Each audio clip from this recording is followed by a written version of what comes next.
ఇక్కడ కెనడాలో మేము ఉండే ఓన్ సౌండ్ అనే టౌన్లో లాస్ట్ సాటర్డే వచ్చేసి వీల్ అండ్ రైడ్ అనే సేఫ్టీ ఫెస్టివల్ అయితే జరిగింది. ఇక్కడ కొన్ని లోకల్ క్లబ్స్ వచ్చి సిటీ పోలీస్ డిపార్ట్మెంట్తో కలిసి ఈ ఈవెంట్ అయితే ఆర్గనైజ్ చేశారు.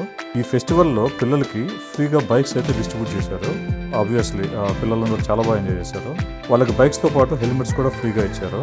ఈ ఈవెంట్ మెయిన్ ఉద్దేశం వచ్చి పిల్లల్లో స్ట్రీట్ సేఫ్టీ గురించి అవేర్నెస్ తెప్పించడానికి అనమాట. వింటర్ అయిపోయిన తర్వాత స్ప్రింగ్ సీజన్ నుంచి పిల్లలు బాగా ఎంజాయ్ చేసే యాక్టివిటీ అంటే బైకింగ్. లోకల్ సిటీ పోలీస్ వాళ్ళు పిల్లలకి చిన్న సేఫ్టీ కోర్స్ అయితే కండక్ట్ చేశారు. అలాగే వాళ్ళని ఎంకరేజ్ చేయడానికి కొన్ని గిఫ్ట్స్ కూడా ఇచ్చారనమాట. ఇది కంప్లీట్లీ ఫ్రీ ఈవెంట్.